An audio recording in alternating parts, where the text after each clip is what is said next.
All right, good evening, everyone, and welcome to Exceptional Circumstances for Exceptional Learners. My name is Rebecca Muller. I am a fellow special education teacher. I currently teach high school mathematics. However, my passions lie in the world of advocacy and building community. So I just welcome you here tonight.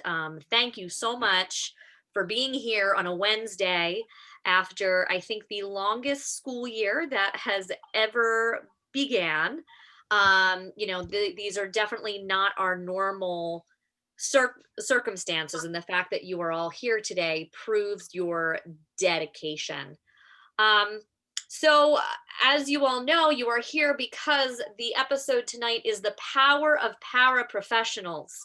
Um, it is often a role that is overlooked, and one in this current remote environment that really needs to be praised and utilized to help all of our students meet the success that they need to meet. So, what we have today, we kind of have to define who and what is a paraprofessional. They are known as teacher's assistants, teacher's aides, or paraeducators. They are educational workers who are not licensed to teach, but who perform teaching related tasks in support of certified educational professionals. Some of you are known as instructional assistants, job coaches, and while you all have very different names and different titles, what's most important to know is that behind every great teacher, there is a great para educator that's supporting us. I have truly seen the power of having someone who is supportive, who you can bounce ideas off of. Um, a para educator is a gatekeeper to all relationships between the parent, the student, other teachers in the building. There is just so much good that can come from a very supportive educational assistant. So some of the things that I really want to emphasize is the fact that, you know, paraprofessionals can truly change a life of a child. No more can we say, oh, well, I'm just a paraprofessional, but I want to throw that out the window. I got this from paraprofessionalonline.com. I was actually pretty pleased to see that there are some powerful Facebook groups as well as online organizations that are there for support. But all too often do I hear teachers, these paraprofessionals who know the students better than the teachers. Sometimes it seems like you know the kids better than the parents. You are not just a paraprofessional. What you do is essential and it truly makes a difference. Some of the things that came up as I was talking to some of the people here tonight, um, this is just a small list of the things that we could talk about. I feel like we could make this a series of discussions if we and wanted to. But some of the things that came to mind were some of the widely different roles that you have year to year and day to day, and the ability to adapt. Right now, I know on the tops of a lot of your minds, it's the fear of keeping your jobs right now in this world of COVID, remote learning, hybrid. It's very much an uncertain time. The feeling of not being integrated into the staff within the buildings, and how that can be so different depending on how you are supported by the administrators. I would love to talk about some of the influence of the language, how you are presented to the children, how that makes a difference, because while it's paraprofessional, there are so many and different names that you are given. Um, just how you're connected to others in the building. I feel like sometimes it can be an isolating role depending on what you're being expected to do. And most importantly to me is I would love to brainstorm and talk about how you can all really gain the appreciation that you deserve within your building. Um, I have a couple of ringers in the building tonight, people who I have worked with in the past or I'm currently working with. So the first person I'd like to present to you today is Rose Casey. She is a para in a Southern New Jersey school district who I have the privilege to work with. Um, and she also is incredibly involved in the union, and she really is a voice for the paras. Rose, I would love for you to introduce yourself and just kind of briefly talk to us a little bit about what is the situation in New Jersey. What has been some of the buzz as you are working in some of these committees? Well, some of the things that I have heard um, is the worrying about their jobs. Just one town over from where I work, hours were cut, benefits were lost. Benefits were gotten back. I'm not sure about the hours yet. So it is a big concern because most paras do not work for the money. They work if they can get benefits. And a lot of them, they have spouses that are self-employed a lot of times, and they depend on those benefits to carry their families. So it's a big thing all over the whole state. Now, some paras don't get benefits, but their salaries are higher. So again, they worry about hours being cut. So that seems to be the biggest thing. The other thing they're worried about is that a lot of our paras work very closely with the children, while the certificated staff member is generally in the front of the room teaching. The paras generally mingle with the kids up and down making sure they're on task. And they're really concerned now, obviously, with COVID. So how can we be sure that we are protected? So when you go back to your district and you ask, are we getting face shields? Well, we weren't going to get them for everybody. You'll wear a mask and the children will wear a mask. But we all know that these kids, you've got a pretty good chance that these masks aren't going to be kept on all the time. They're going to have their water bottles, and they're going to have situations where these masks are going to come off. So I guess the main thing is, are we going to have a job? And if I do have a job, am I going to be safe? Is the district going to provide me with proper PPE? Now, providing you with proper PPE doesn't mean they give you a mask on the first day of school. It's washable. So in my mind, that is not proper PPE. Proper PPE is you should be providing me with something every day that's clean. I shouldn't have to go out and buy my own stuff. When I ask about a mask, well, when I ask about shields, we don't have enough for everybody. But yet we've heard from our superintendent that they got thousands and thousands of pieces of PPE. So it's very difficult to work like that. Um, we've been in school working remotely from the school buildings in a lot of New Jersey, and it's a problem when staff members test positive. So, well, do I have to get tested? Well, how close were you? Did you have your mask on? Are you considered to be, having high contact with this person? Well, I don't know. I've heard a story very, very recently that there were staff members that tested positive, and when the para said, well, I was in and out of that room because I had to go make copies and help that person, And the para was told, you weren't in there long enough to worry. Your exposure wasn't that great. But you sent the teacher in the next room home because she was talking to that teacher. Yeah, but she talked to her for more than 15 minutes. So the para went ahead and went and got herself tested. And guess what? She was positive. So I'm hearing these stories.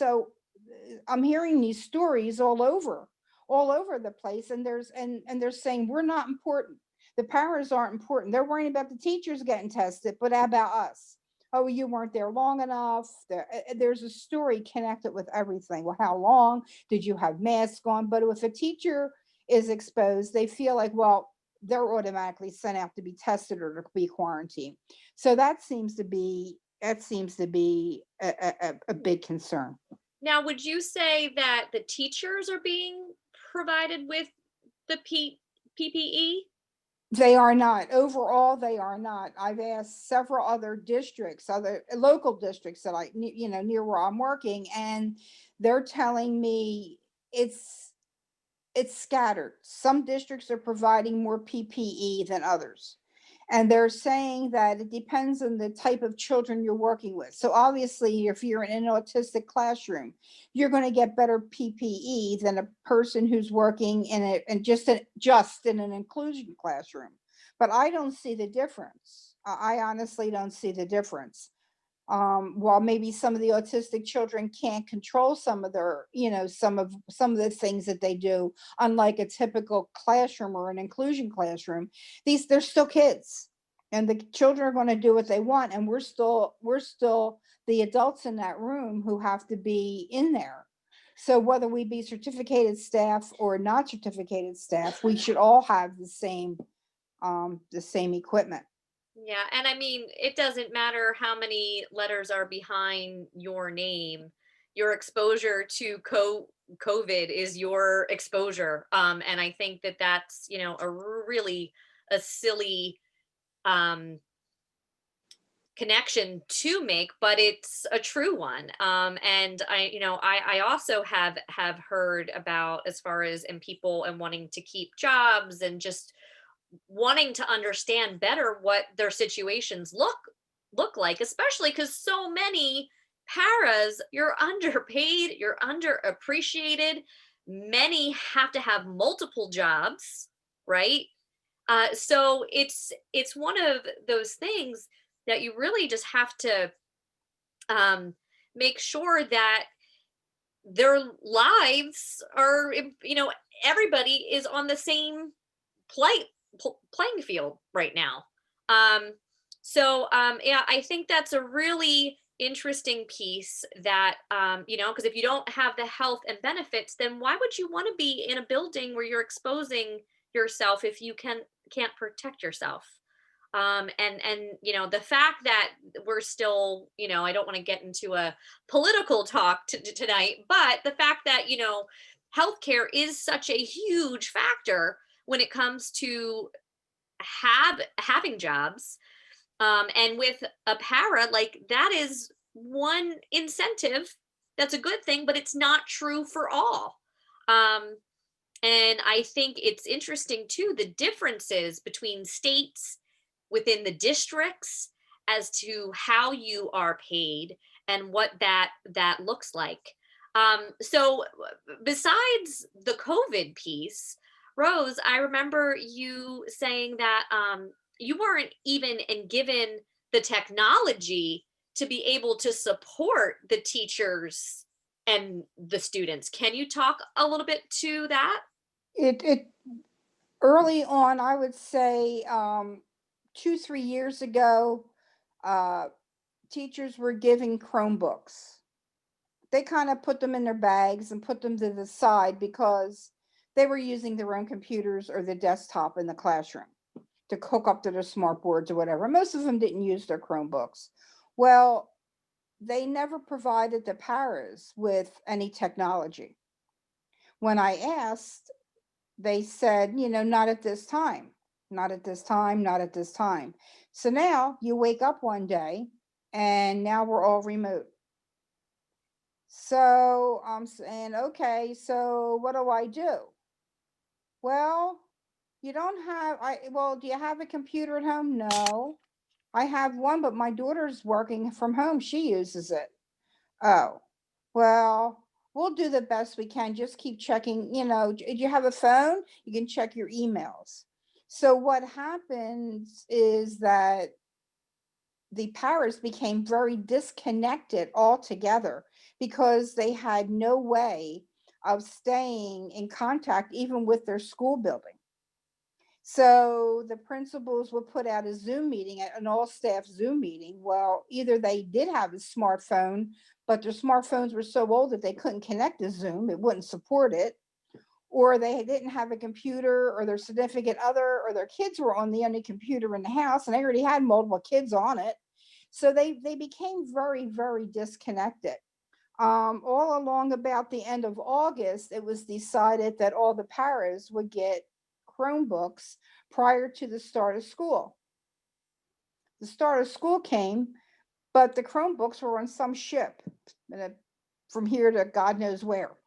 They did not get them. We did not get them. We did not get them. I asked, I said, and when will we get training? Now, realizing that not having a lot of access to technology, either at home or in the school buildings, a lot of paras are not up to date on technology. So you need some kind of training. Well, that wasn't happening because we don't have the money to do that. I wasn't going to push back because I wanted us to have jobs. I wanted to be able to work. I wanted to have OMG, how cute is I that? wanted to have jobs. So about 2 weeks ago, Chromebooks started to drizzle in through the district, and we were issued Chromebooks. There's still some buildings, I believe, that don't have them because we are a big district.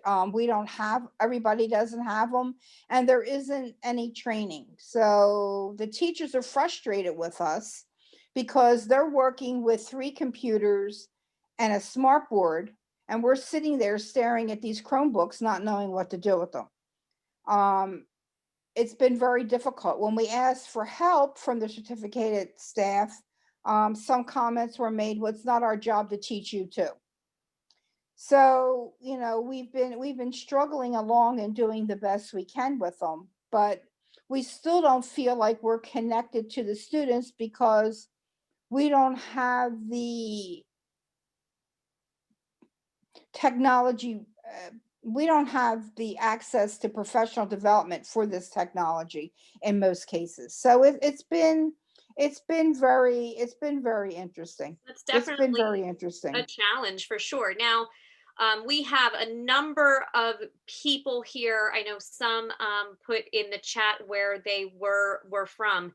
Has anyone here had a positive experience with being given what they need and given the training?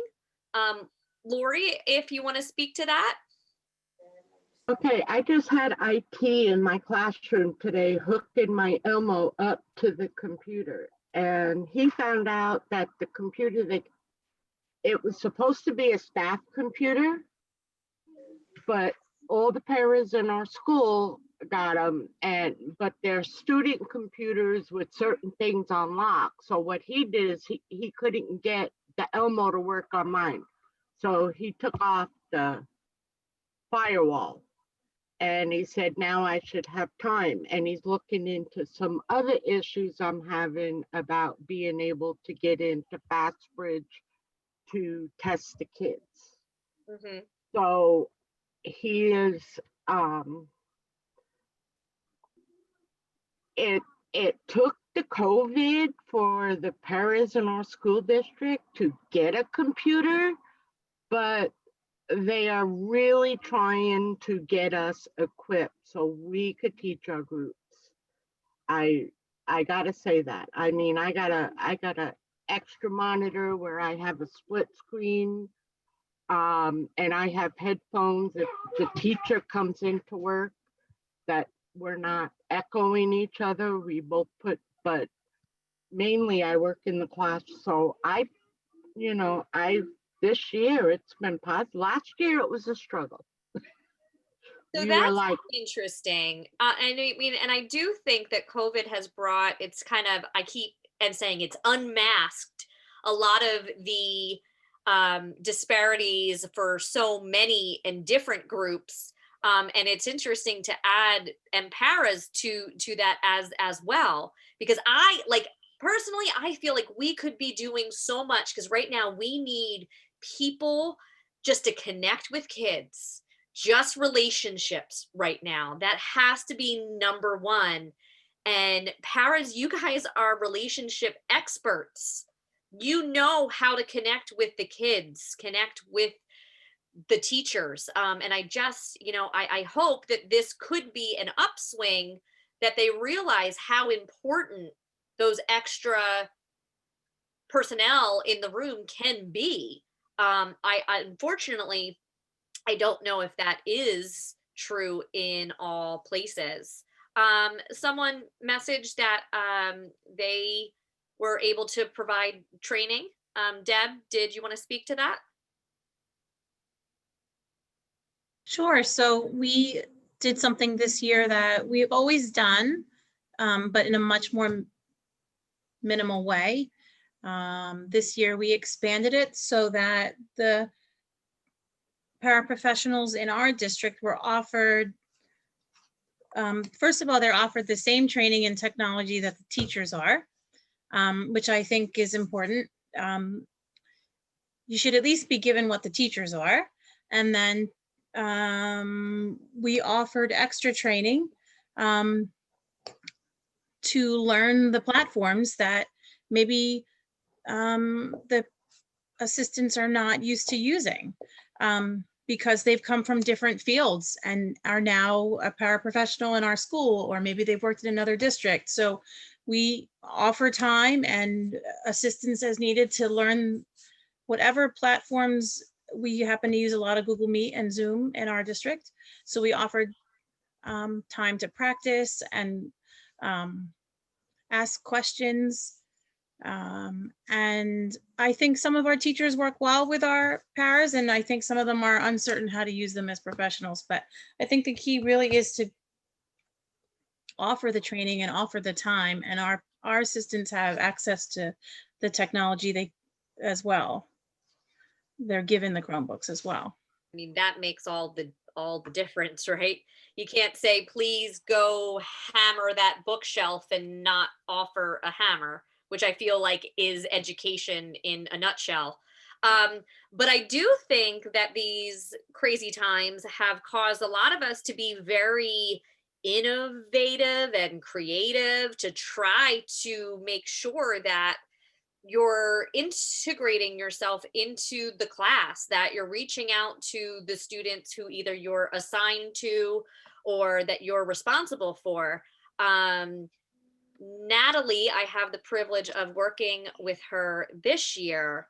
And she is coming up with things that I've never thought of with how to communicate while we're in the class, so the kids don't know that we're communicating, and we have all these like back channels right now, and all of it in the name of supporting the students, but also we're supporting one another, because there's times with this remote learning I just feel helpless. You're looking at the black boxes, you're not hearing the kids' voices, you can't see if they're struggling.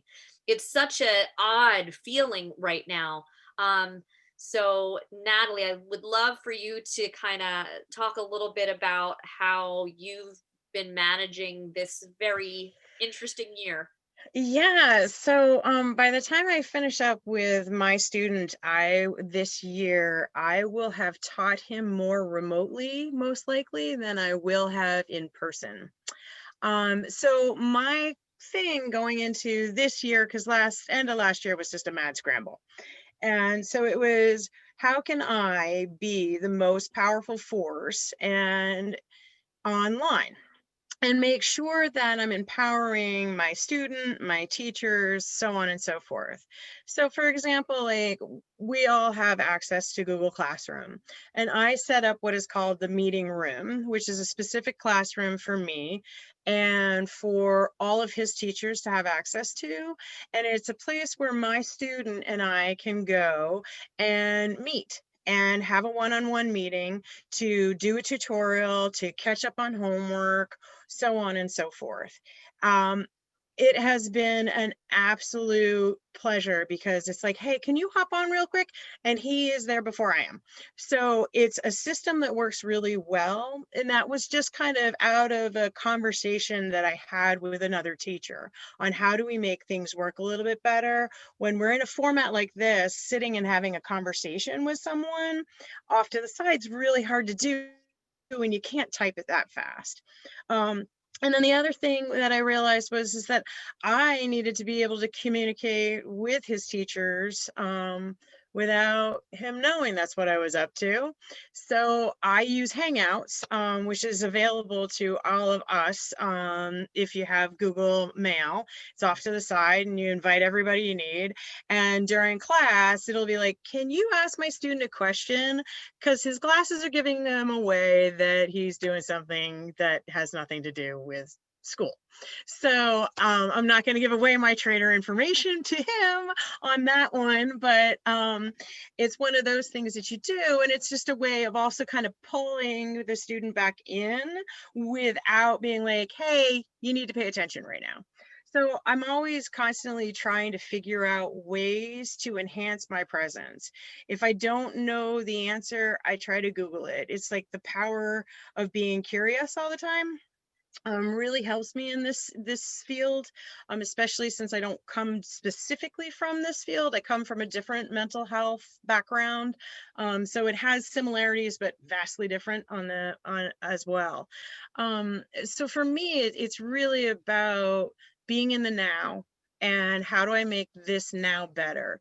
Kids love in chat. They love using the chat. So I will individually say good morning to like 3 or 4 students in each class that is using Zoom and ask them how their day is going. I now know more about those individuals that I've reached out and done that with, like one passed her driver's exam yesterday. And there's like all of this stuff that's going on in the chat. The kids respond and use that well. So I'm becoming a faster typer. And it's just kind of like, okay, if the teacher doesn't know how to use me, how can I be used in this class, in the environment that they're creating for their kids? And if my kid is all set and good to go, I'm looking around, you know, unfortunately, I can't do it as much on a remote, but I'm looking around the room trying to see which kid needs my help in that moment. And so, you know, it's developed into me growing and learning how to work better with my student with working with other students. So that's just a couple of That's things that I awesome. do. Yeah, and I didn't even realize you're doing all that. And that's because a para, you're also like a ninja. People don't see what you do. And that's part of the problem. They just know that, hey, class went really well today. They don't see that your wheels are turning and you're problem solving and you're putting out fires before we even smell the smoke. Exactly. I have 2 remotes. Oh, I have two laptops going at the same time and multiple chats going on at the same time. So today I had one of those moments where I was like, I'm so sorry, wrong person. And I was like, I'm so glad that was to a coworker. Not a student having to explain what I was talking about. absolutely. And like, if you don't know, if you're using Zoom, that little blue button, like right now, if I type a message, it goes to everyone. But if you scroll down, you can have an individual conversation with the students.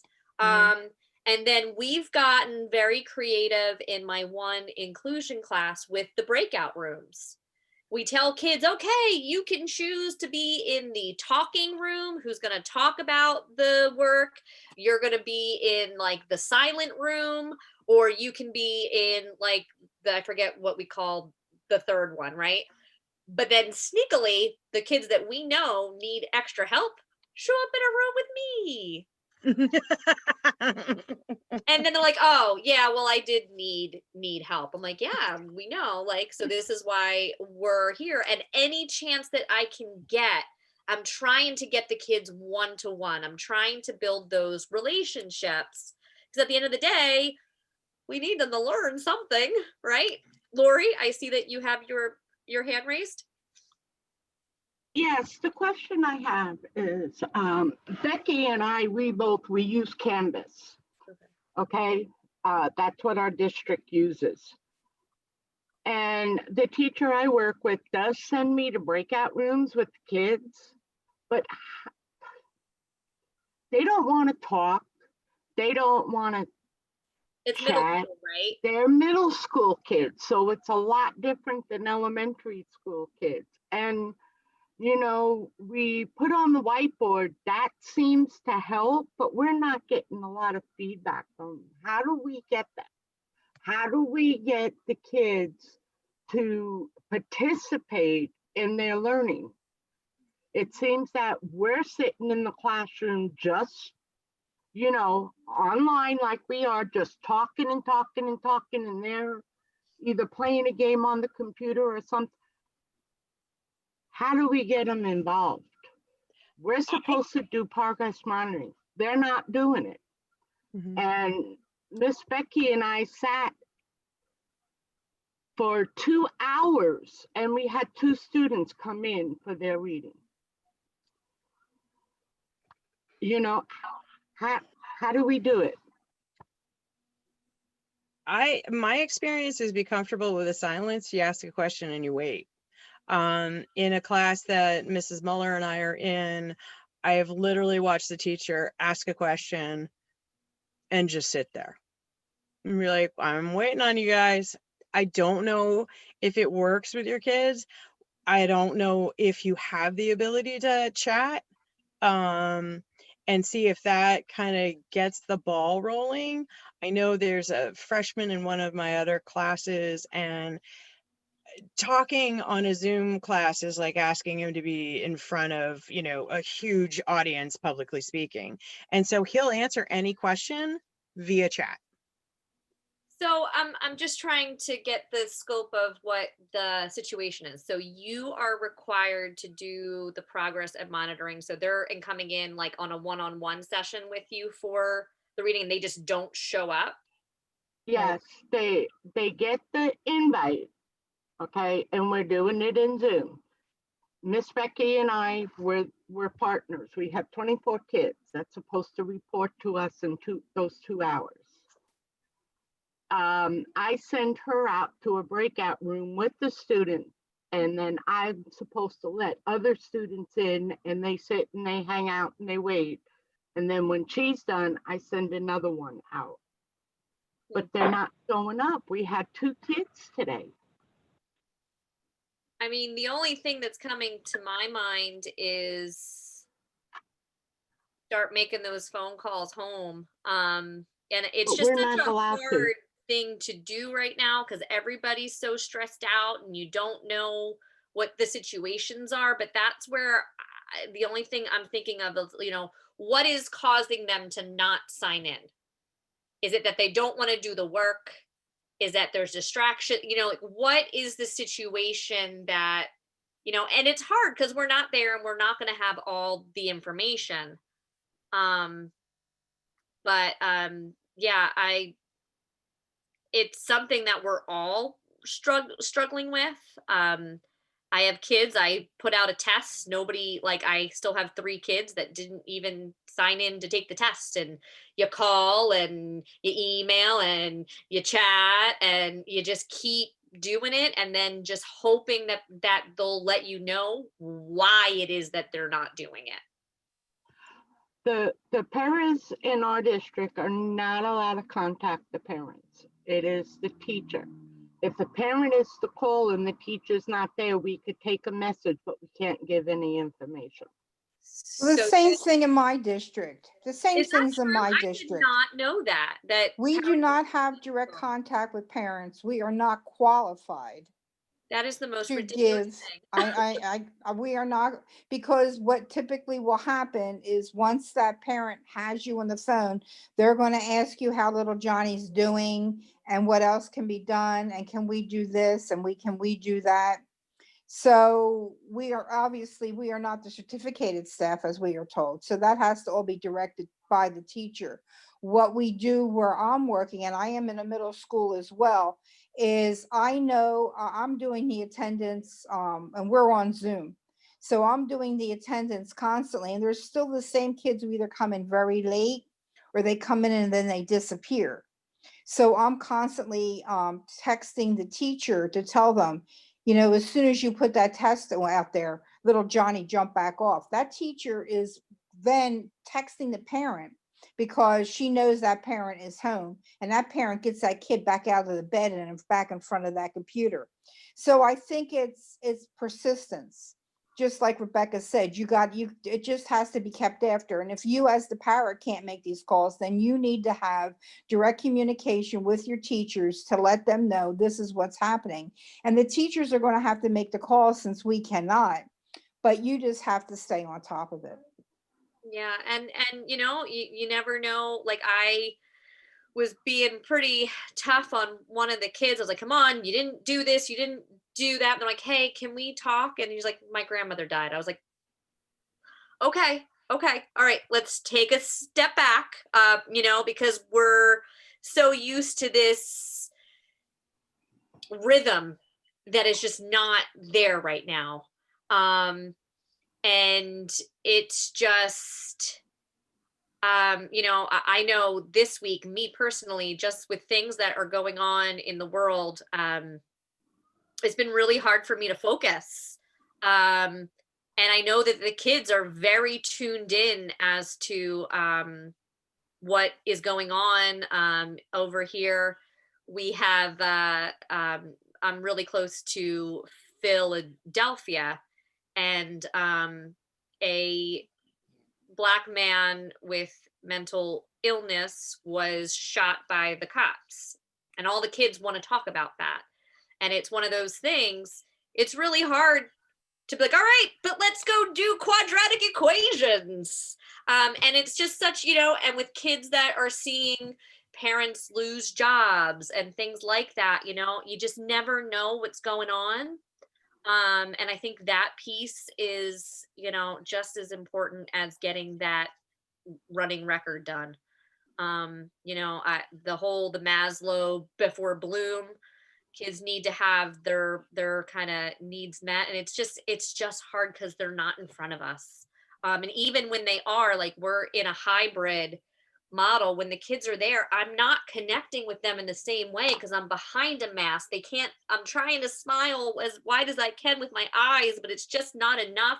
We're not having the side conversations that I would and typically have, because I have to teach to the kids that are on the screen and think about who's in the room.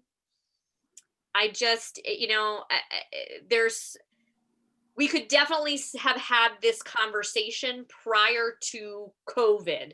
And there's plenty to talk about how paras need to be used in a more effective way because you're all so essential. And now I think that, it's even more important because we need those people to reach out. I remember that paras were not allowed to write up a kid or to discipline or to do anything. And I think that the students right now, because we're not worried about discipline, I would hope, are going to start to see their paras as people that are not on the side. I think that the more present you can make yourself in the classroom to see, like, I'm doing all the same things. I want to throw out somehow, I don't know how, but it's not just a para. Is it Do you think it's the language? Is it, calling someone an assistant, versus, is there a title? I'm not sure, but I it's just something that I hope that this might be the bridge to make that connection so that the kids are more engaged, to make sure that you're being called by um your name. That I think that is important. I know as an inclusion teacher, sometimes, I have special ed, I blah blah blah certificates, all that. But when a teacher refers to me as, just the aide, right? There's a connotation there that I don't know as much. And from what I've seen is that the paras, you sit in the class, you're learning the material every year. You probably know it better than some of the teachers because not only are you listening, you have to make sure the notes are there and for the kid, right?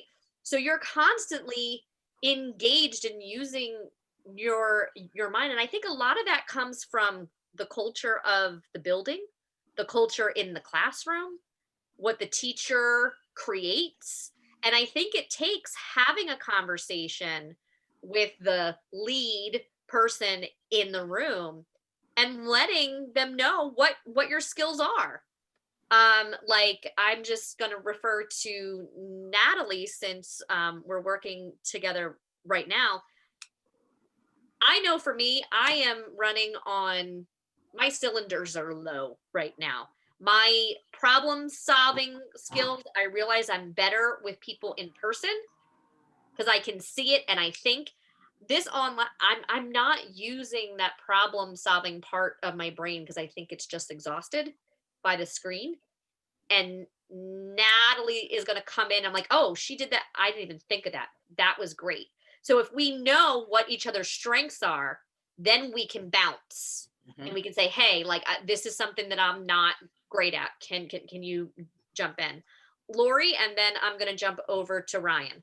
Okay. I know the teacher that I work with, him and I have a real good work relationship and we're really open. He's told me and told staff throughout the school, if it wasn't for Barnett, I could not keep the class together. I could read him. Like one day online, he wasn't having a good day and the kid was acting up. I PM'd the kid, through the chat, private chat, saying, hey, give him a break. And the kid stopped,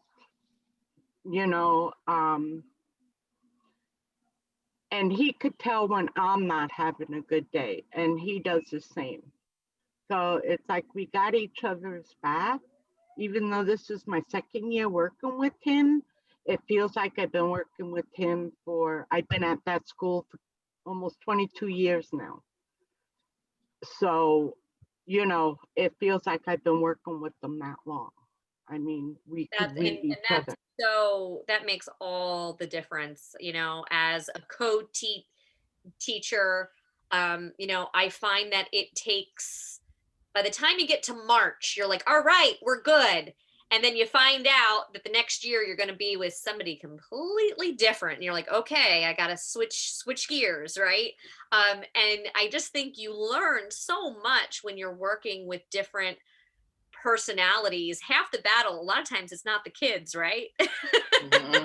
It's the adults in the room and trying to understand their moods. And we all come with baggage too, and I think it is just in getting to know one another. And there's unique opportunity for that online, but it's also isolating at times as well. It's like a weird dichotomy of like, I'm getting to know you digitally, but then I see you in person and realize that you have legs and now I have to like readjust to who you are as a person.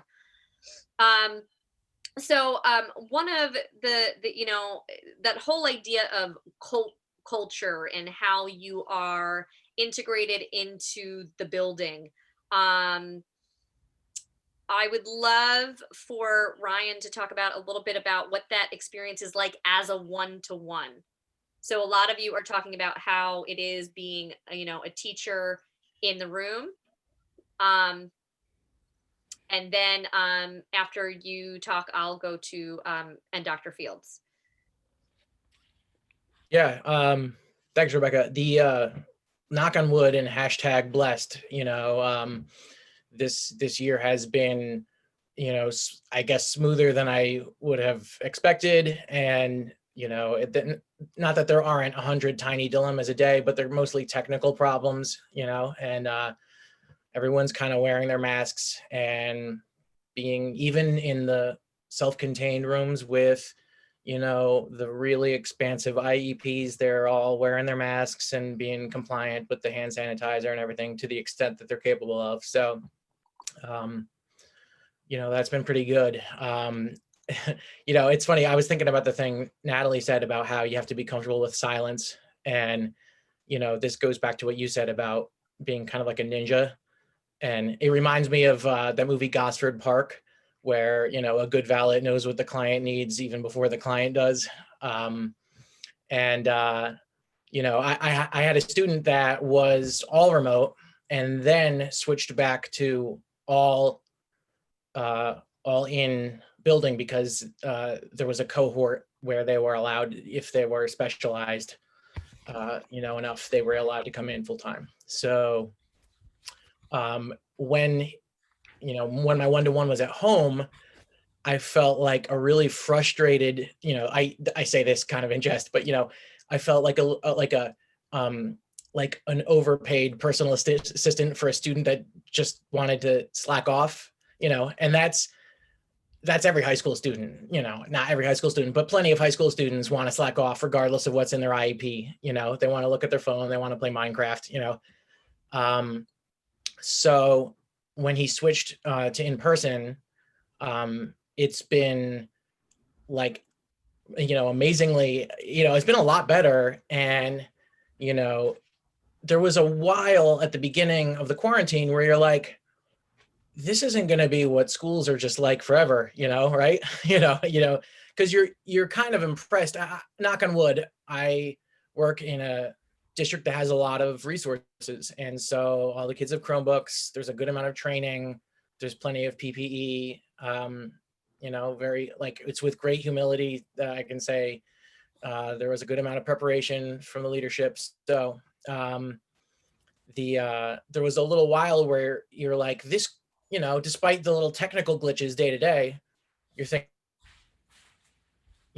is this pandemic going to go away? And is this what school's going to be like for the next 2 or 3 years, but then when you get, your kids back in the classroom, it's kind of, Becky, what you said, like, the face-to-face, the in-person,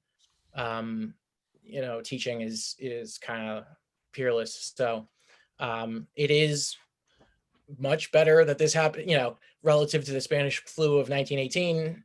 We are able to compensate to whatever 60%, 75% of the curriculum, whatever 40%, give it to, whatever, and so and again, it's with great humility and hashtag blessed that I work in a fairly privileged district in this area. So yeah, the the So would culture. you say so much of how things are going is because of the leadership? And when you say the leadership, is that like principals, or is that your child study team? Where is that coming from?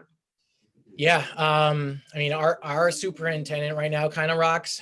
And so she had 1,000 committees starting in I don't even know, April, May, whatever, for this school year.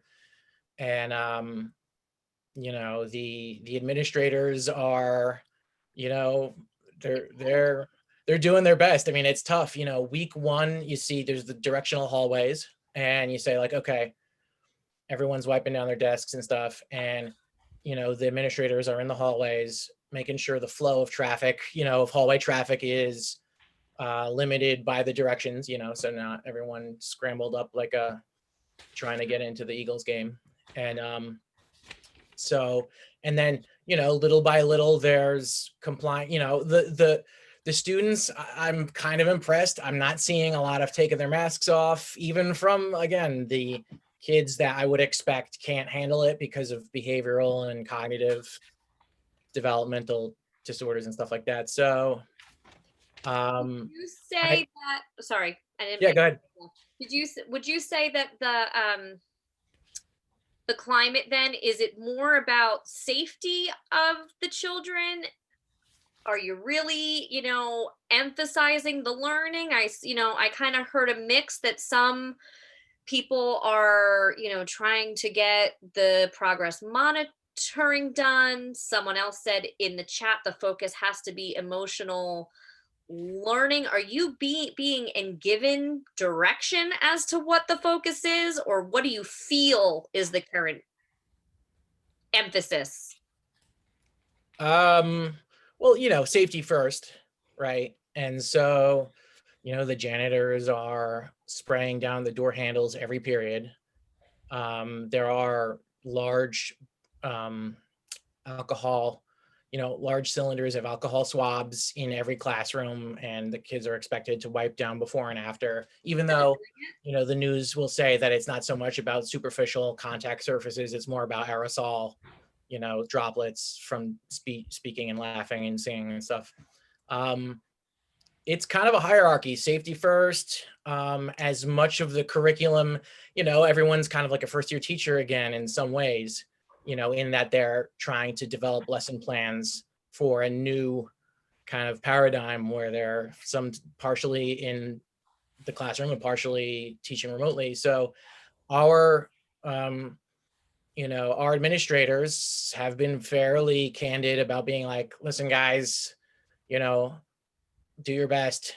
We understand that you're not going to be able to do everything you want to do, and you're going to have little experiments that maybe fail or whatever. Just do what you can. We're here for you. So I know it's not like But that's more than some, for sure. I know. I'm not, and I feel bad because again, this is, I think it's great to share the different. Yeah. I hate to use the word spectrum, but there's a spectrum of experiences, and so much of it matters on, who is leading the charge. But then I think that there's a lot that can come from within. I think that if paras can show what they can do and to problem solve and to, rise up, if you're feeling like you're small, show them that there's a lot that you can do. I think that it could be a positive to kind of show just how important that support is. It's not just another, like, I hate when people are like, oh, it's just, we just need a warm body in the room. Like, it makes me cringe because they don't, the people saying that do not see what goes on. And I feel like it needs to be announced more, just the inner workings of a school in general. It's not just about the math and the language arts, but that's what our standardized testing and the school reports make us believe. That's the only worth a school has, is their test scores. Yeah. And until we change that and we show all of the other amazing things that occur, like one of the things that comes to my mind, Rose, she's a wonderful support for the paras, but she also plays in the band because she likes to, and she connects with the kids, and she helps the band teacher because she's a part of that community. No one asked her to do that. And so there's different ways that you can integrate yourself to be a part of that community and for kids to see you outside of the sidelines. For sure. Yeah. Dr. Fields, I want to respect everybody's time, since you are taking time out of your night after, I'm sure, was an incredibly long day. I'm good. I just had something very brief, and Yeah. I'm going back on piggybacking on our earlier conversation. And the more that paraprofessional is treated like part of the faculty or team, then that's more effective for everyone. Instead of a subservient, a team member with specific types of things that he or she brings to the table to integrate into the whole process of students learning. And then when the teacher does not maintain that type of relationship, students pick up on that. So it's important that that type of atmosphere exists where everybody's a teammate and one person is not more important to the other than the other. Each person has specific thing that brings value. And I completely support that. But I also, one thing that I've noticed is the power of just using people's names. Mhm. Like when my co-teacher says, like, if you have any questions, please let me or Mrs. Muller know. I'm like, oh, that's me. Yeah, you're Mhm. right. I'm here to help you too, because I'm not gonna lie. There are some days where he's doing the lesson, the attendance is done, I've checked in on the kids. Mhm. I kind of zone out because I'm not there. They're not there. They're boxes. So then I'm thinking about, all right, what am I going to make for dinner tonight? I got to do this. I'm not present because they're not there. And it's just a different feeling. And so like it brings me back. So I feel like the same way, like if you reach out and say, oh, well, what does, Mr. Carey think about this? And to actually bring in the paras into the room, Mhm. so that you're not just another black box on that screen. Because like from some of the people that I've talked to in our building, they're like, I'm so bored. Like Mhm. I want to do more, but I don't like this. Like I want to be like, no one wants to feel like they're not important, right? That's Right. a terrible And feeling. seen and not heard and all of that. What was that? And seen and not heard, no one feels like that. Because Absolutely. a para may come up with something that someone else had not thought about that's in an instructional mode that would bring value to what's happening in a lesson. And I've also heard people say, oh, well, I don't have a degree, so I can't say that. That doesn't mean anything. Your life experience, how you hear a teacher say something, if they said it a little bit wonky, you can rephrase it just how you would learn. That matters all the time. And I miss not having that person to kind of like, I love teamwork. That's why I love this whole idea of being on the learning revolution, because it's not about what I have to say. It's about bringing the voices together and hearing what you all experience, because that's what's going to make collectively us all better, is if we understand the different experiences of education. And I just like I said, it's just so invaluable, right? It's I can't put a specific number on just how amazing it is that you're all here tonight, that you've taken the time, that you've said, hey, like, maybe you're here tonight because you don't feel like you're valued, or you were looking for ideas. And I know not everyone, I would have loved to talk to each and every one of you. But what I want to encourage you to do is please reach out. I am going to put my email address in the chat.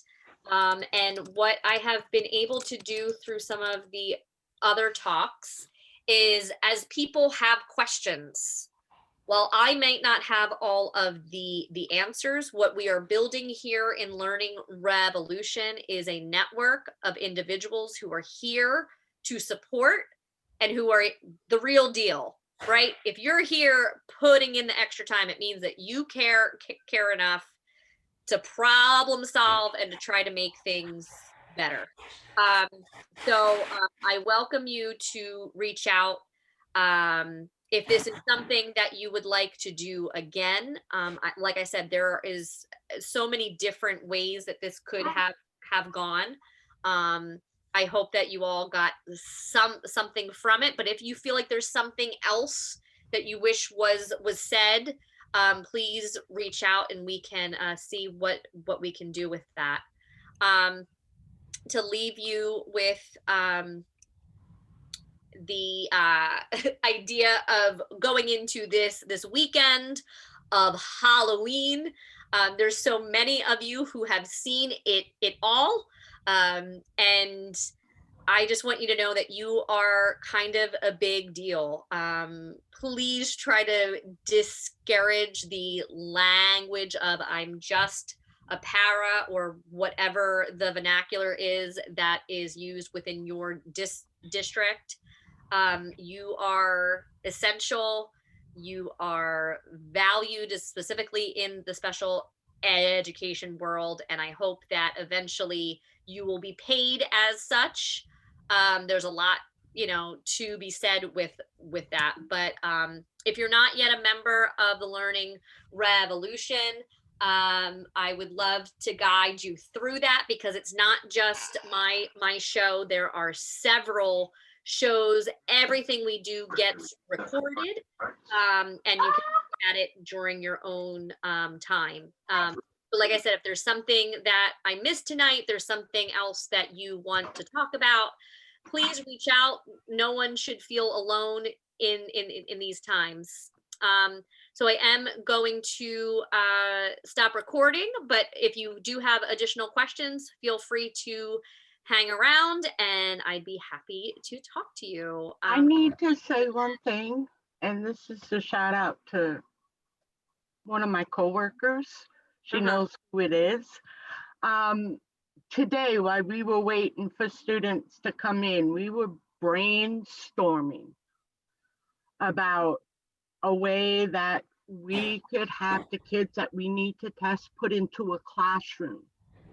And then the teacher I work with, Ralston, pops in, and we were discussing it with them, and he turned around and says, "Hey, I'll bring that up to the..." What do they call Nicole? What is she? Leader? Administration? No, no. Miss Becky, what do they call? What is Department she? chair, Lori. Oh, he's on. So, but he listens to ideas. He's listened to Becky and our ideas, and he's a great guy to work with. So if anyone wants to move to Washington, you can move to Washington, but you're not taking my teacher. Thank you. That was wonderful. A wonderful way to end. And like I said, please reach out. I mean it. This is giving me so much joy to be able to make a day, a moment feel a little bit less cumbersome and odd, because right now that is the only kind of the adjective that I have for this year. It's just been very odd. So I thank you so much.